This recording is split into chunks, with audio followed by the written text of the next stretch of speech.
My name is Paris, and this year I finally turned 40. Back in my 20s, I met my husband, Damon, who was a contractor at my workplace. We got married and have enjoyed a comfortable life ever since, thanks to his hard work over the years. Let me tell you about the time we struggled the most right after we got married. I was born as the granddaughter of a landowner in a small town in Washington state. Although my grandfather owned land, he wasn't particularly impressive, but I did enjoy a fairly comfortable upbringing. As I grew older, I felt like I couldn't become a self-sufficient adult if I kept relying on my family's wealth. So determined to be independent, I chose to work for a company in Boston and moved there. I didn't tell Damon that I was a landowner's granddaughter till we decided to get married. The reason was simple. I didn't think it was necessary. I was living off my own salary without relying on my family's money. When Damon came to visit my family home, he was surprised by its size but didn't make a big deal about it. I felt reassured that his attitude didn't change after learning about my background, and we went ahead with the marriage. Had he changed his behavior, I might have called off the wedding, suspecting he was after my family's money. One day, as we were discussing our upcoming wedding, my grandfather suddenly passed away. Since we were already engaged, Damon and my mother-in-law attended the funeral. My mother-in-law suddenly said, "Isn't that Congressman Mr. Douglas?" She was referring to a politician my grandfather had been friendly with. Even though we were small-scale landowners, we had some connections in political and business circles. "Impressive, you notice. Excuse me for a moment, I'll go say hello," I said, walking over to greet Mr. Douglas. But I couldn't shake the feeling that my mother-in-law was watching me intently, even from a distance. After the mourning period for my grandfather ended, we got married. We were enjoying the sweet atmosphere of newlywed life when something unexpected happened. "Paris, are you home?" It was my mother-in-law, and I was caught completely off guard by her sudden visit during the daytime when Damon wasn't around. "Just a second, let me get the door," I said, scrambling to open it. "Sorry for the surprise, just wanted to see how you're doing," she said with a smile. I apologized while trying to fix my disheveled hair. "I'm sorry for the way I look. Damon's not here today, he's at work." "That's fine, I actually came to talk to you. Just wanted to make sure Damon's not causing any trouble," she said. My mother-in-law asked various questions about my life with her son and if I was facing any challenges. I was relieved for a moment, glad she was understanding, but then she sipped her coffee, straightened her posture, and said, "By the way, I heard from Damon that your family in Washington owns land." I didn't expect such a question out of the blue. Still thinking it was just small talk, I answered, "No, it's not like that. My grandfather just owns a little land. It's not a big deal." My mother-in-law smiled and asked, "But your family's well off, right?" Something about this made me uneasy. I managed to keep a smile and play it off. As I suspected, the conversation shifted to awkward topics like my income and whether I was getting any financial help from my family. From then on, my mother-in-law started visiting our home whenever Damon was not around. She would look around and always say, "You should ask your parents for help." This happened especially when the house was a bit untidy or after she'd taken a peek in the refrigerator. I could tell she was implying, "Why don't you hire a housekeeper? Or you should ask for grocery money." Not wanting to argue, I brushed it off each time with a laugh. Then one day, I noticed my card holder was missing. It was a small branded gift from my mom when I got my job. I'm not fond of expensive things, but I remember Mom saying, "Let me do this much for you," and I treasured it even though it was a bit worn out. I searched everywhere, drawers, bags, but couldn't find it. So casually, I asked my mother-in-law, who sometimes helps with cleaning, "Have you seen a yellow card holder?" I thought she might know because she sometimes helps me clean our house. What she said next was completely unexpected. "Oh, that, it was so lovely, I took it." I couldn't believe what was happening. Taking other people's things without asking, is that acceptable now? I briefly wondered if I'd missed some new custom, but no, that couldn't be it. "Great souvenir, thanks," she added. Why was I being thanked for something I never gave? I was so shocked I couldn't find the words. That's actually something special my mom gave me, so I can't just give it away." There was a lot I wanted to say, but I stuck to the bare minimum to make my point. Not wanting to escalate things, I tried hard to calm my racing heart and muster some semblance of respect, because after all, she is my mother-in-law. "Oh, really? That's too bad. I really liked it." "Fine, here it is back. Now give me something else." Wow, I was stumped. I couldn't believe it. I really wanted that card holder back, so I exchanged it for some organic tomatoes we'd gotten from a neighbor. She seemed unhappy with the tomatoes at first, but once I explained they were organically grown and hard to find in stores, she seemed satisfied. But it got me thinking, all those times she'd come over to help tidy up, was she actually snooping for valuables? She practically knew the contents of our entire house, and it gave me the creeps. I thought she was strange, but I hoped this would be the end of it. I decided to keep the whole ordeal to myself and never told my husband. But then she showed up again, not long after the incident. The nerve of her to come back after all that. Although I reiterated my annoyance, remembering she is my mother-in-law after all. Paris, let's go out for lunch today. I know a delicious place. She invited me out, which was unusual. I had a glimmer of hope that maybe she was going to apologize for the last time. But the reality was quite the opposite. As we were leaving the restaurant after an enjoyable lunch, she said, "Oh no, I forgot my wallet. Paris, can you cover for me?"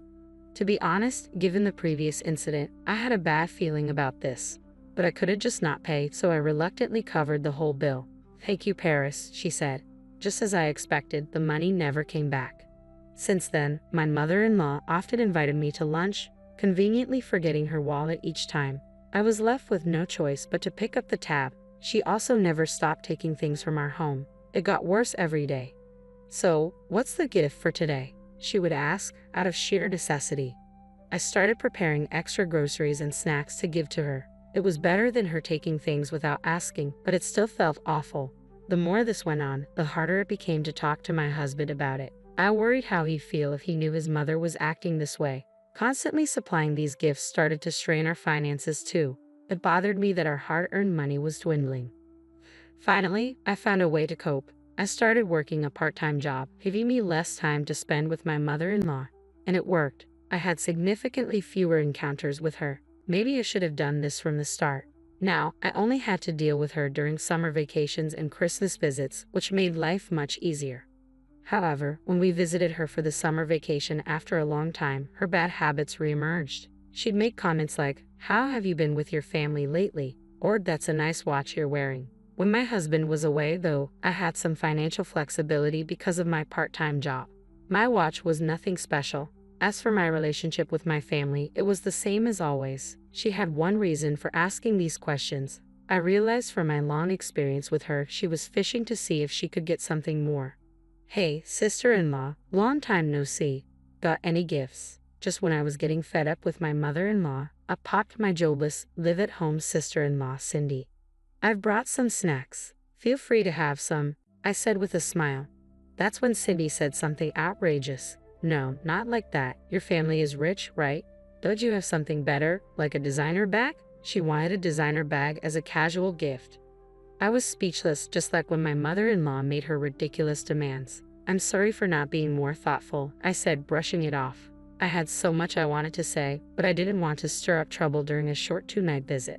"Seriously, make sure you bring gifts next time," my sister-in-law retorted, retreating to her room and laughing as if she were in the right.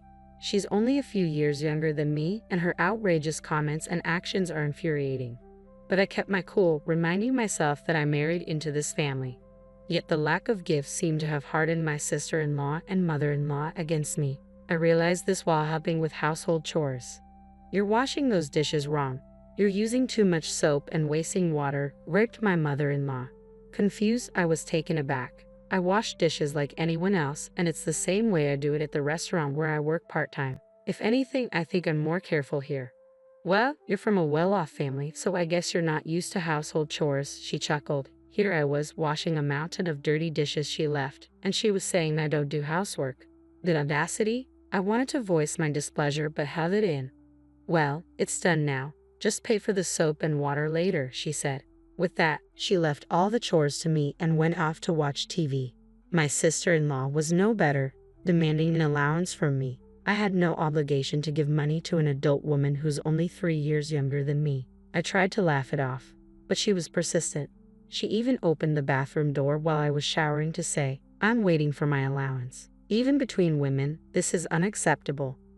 Finally, I lost my patience and snapped. "I can't do that," I said, my self-control slipping, perhaps because she's younger. "What? How arrogant. I'll tell Mom," she retorted, and she really did report me to her mother-in-law. Under normal circumstances, a parent would scold or be dumbfounded by such behavior, but not the women in this family. How could you, Paris? Don't you find Milan adorable? I was reprimanded. Adorable? No way. But I knew they would keep blaming me until they got money. With a sigh, I gave in and handed my sister-in-law some money. Deciding it was best to avoid more conflict, I thought, I'll be going home tomorrow. So it was decided that we visit my in-laws again for Christmas. At that time, we had just returned from a trip to Italy for our wedding anniversary, so I thought no one would say anything more.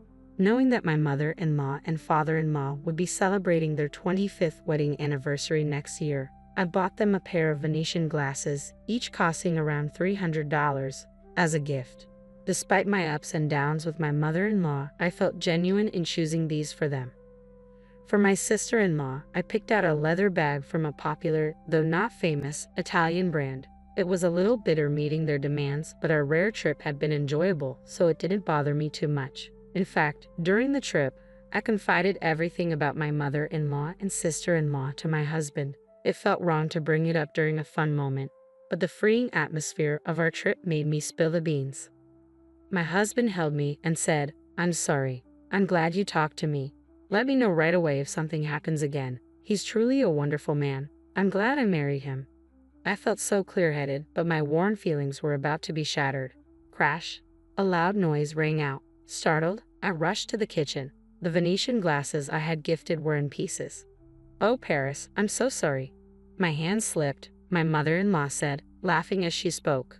Could someone's hand really slip and break both glasses? It was a lie. She did it on purpose. I couldn't help but glare at her for a moment. She hesitated but then laughed it off. "They break so easily." "Wow, what happened? Did it break?" my sister-in-law asked, drawn in by the noise. "Yes, it did. It was just an accident," my mother-in-law replied. This is not how someone who breaks a gift within hours should act. I couldn't believe the nerve of these two, laughing non-stop in this situation. Memories of past grievances flooded back. I had carefully chosen these gifts, thinking of my mother-in-law and father-in-law. I stared at the broken glasses, my heart sinking. My sister-in-law looked at me. "Well, if it's such a cheap thing that breaks easily, you shouldn't have bothered. If you're wealthy, bring something high-end at least." She nodded in agreement with my mother-in-law's words. "I don't need such pathetic souvenirs." "Oh, wait a minute," she said, rushing back to her room. She returned with the bag I had gifted her. "I was actually running out of toys for Charlie," she said, laughing as she let Charlie, the family dog, chew on the bag. In no time, the bag was in tatters, ruined by teeth and dirt. It felt like my fond memories of Italy were being torn to shreds. Tears almost filled my eyes. "I won't forgive this." "Fine, I'm leaving. I won't be coming back anymore," I said. Both my mother-in-law and stepsister responded with a puzzled "huh." Their mouths were still smiling, so I guess they didn't get it. No worries, let me make it clear for them. "Did you hear that?" I spoke into my mobile phone. "Yes, I heard it all. I'm on my way," my husband replied. Upon hearing his voice, I ended the video call. In reality, he had left me alone on purpose to gather evidence of their mistreatment. I had been updating him via WhatsApp, and upon hearing a noise, he had instructed me to start a video call. The only reason I didn't break into tears was that I had a strong ally on my side. My husband arrived and immediately asked, "What's going on here?" "My glass from Paris just accidentally broke," my mother-in-law responded. Stepsister also tried to chime in. "Charlie just decided to." But my husband wasn't having any of it. "Don't mess around. I saw everything. What are you doing to Paris?" At that moment, the words "doing to Paris" caught my attention as if something had been done to him too. "Well, you don't give her much money, do you? Paris is your wife. It's okay, right?" "It's her duty," my mother-in-law retorted. I was stunned. Could it be that they were mooching off my husband as well? "Mom, you and your bunch have always been messed up. Stop leeching money off your kids," my husband said, his voice firm. With his words, my suspicions turned into certainty. It turned out he'd been asked for money by his family for a long time too. Before we got married, they even created debts under his name, which he ended up paying off after marriage. The money grubbing continued, but he just didn't lend them anymore. I was truly shocked to find this out, but maybe he felt it wasn't necessary to tell me, just like I hadn't told him. I was the grandchild of a landowner. My husband probably thought it was a problem only he had to deal with and never could have imagined they'd target his wife. But now that they knew about my family's wealth, they set their sights on me too. How far would these people go to squeeze money out of others? It was disgusting. Even if they were my husband's family, they were awful. That's it, my husband raised his voice. If you're going after Paris too, then it's a different story. I'm cutting ties with this family. I'll sell off everything I bought, from cars to household items. You better find a new TV and fridge quick. My mother-in-law and sister-in-law were visibly stunned, and for good reason. The only people living in their house were my retired father-in-law on a pension, my homemaker mother-in-law, and my unemployed sister-in-law. This household didn't have the means to replace the household items if they were sold. My husband and I, who worked hard and earned our own money, must have been seen as reliable support. "Let's go," said my husband, pulling my hand as we left the kitchen, but my mother-in-law and sister-in-law chased after us. "Wait, please don't abandon us. We won't ask Paris for gifts anymore." At these words, my husband stopped. "Stop making basic decency sound like a favor. It's messed up to demand money and gifts in the first place." At my husband's cold response, my mother-in-law and sister-in-law looked disheartened. Do they not understand common sense? It's almost pitiable. My husband threw them a small lifeline. "If you can write up a contract, we can reconsider." Upon hearing this, my mother-in-law and sister-in-law looked puzzled. The agreement was straightforward, meant for someone committed to working hard, no contact or communication with me when my husband isn't around, and to pay back all the money they've borrowed so far. However, my mother-in-law and sister-in-law immediately started fighting over who would get a job to meet these terms. They didn't want their stuff sold, but neither did they want to work. Seeing this, my husband whispered to me, "Let's cut them off once they've paid us back." I never said I was reconsidering cutting ties with them. I couldn't help but laugh. I completely agreed. I didn't want to be associated with these people who had nothing better to do than rely on others. After that, we never visited my husband's family home again. Over 10 years have passed, and the financial state of my husband's family has been in shambles. Struggling to pay rent, daily expenses, and other debts, my mother-in-law and sister-in-law are working sort of, but with no qualifications or solid work experience. They're stuck in low-paying jobs or poor work environments. Given their selfish attitudes, it's no surprise they can't hold on to a job. Despite that, they don't want to give up their lavish lifestyles, so their debt keeps piling up. They keep reaching out to my husband, begging for help, but he has firmly rejected them, effectively cutting off ties. As for my husband, his diligent work has paid off, and he's climbed the corporate ladder impressively. I've quit my part-time job and returned to being a stay-at-home mom. We've had a child, and my husband has created an environment where I can focus solely on raising our kid. Now my life is as peaceful and fulfilling as when I lived with my parents, if not more so. I'm grateful for having such a wonderful husband. Your parents' achievements don't define you. Similarly, if your parents are terrible, it doesn't mean you'll turn out the same way. What matters most is your own character, no matter the circumstances you were raised in. I intend to keep growing to always be a better version of myself.